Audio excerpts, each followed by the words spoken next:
About 8 days after Jesus said these things, he took Peter, John, and James and went up on a mountain to pray. As he was praying, the appearance of his face changed, and his clothes flashed white like lightning. Suddenly, two men, Moses and Elijah, were talking with him.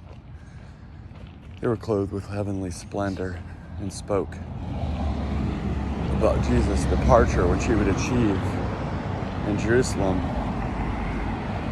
Peter and those with him were almost overcome by sleep,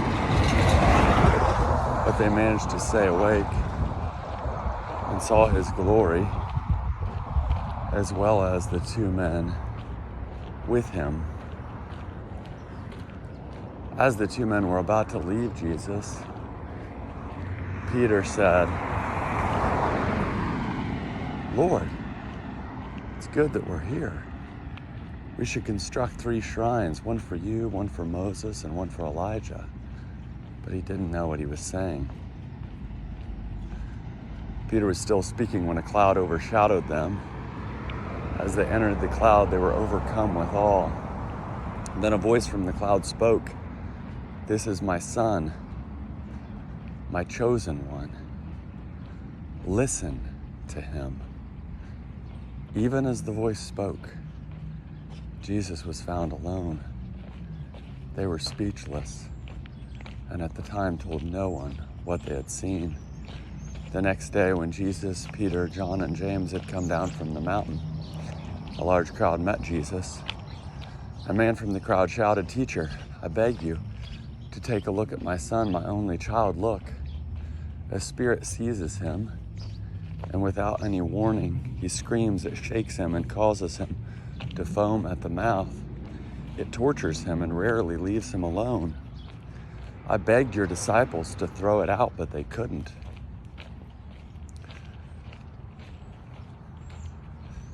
Jesus responded, "You faithless and crooked generation, how long will I be with you and put up with you? Bring your son here." While he was coming, the demon threw him down and shook him violently. Jesus spoke harshly to the unclean spirit, healed the child, and gave him back to his father. Everyone was overwhelmed by God's greatness. While everyone was marveling at everything Jesus was doing, he said to his disciples, "Take these words to heart. The human one is about to be delivered into human hands."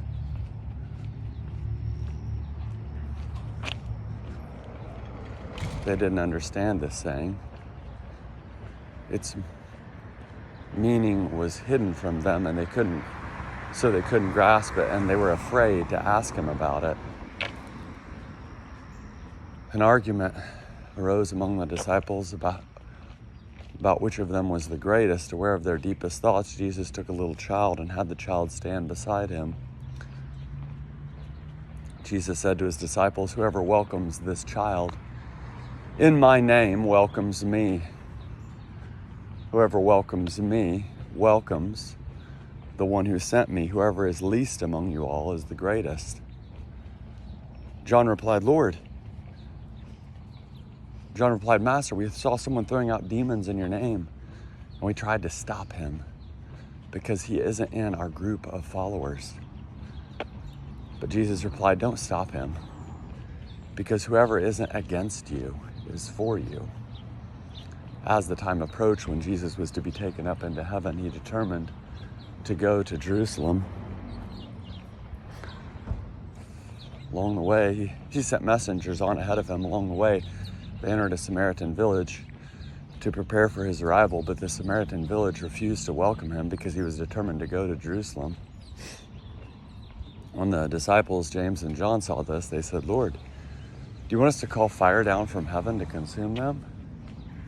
But Jesus turned and spoke sternly to them, and they went on to another village. As Jesus and his disciples traveled along the road, someone said to him, "I will follow you wherever you go." Jesus replied, "Foxes have dens, And the birds in the sky have nests, but the human one has no place to lay his head.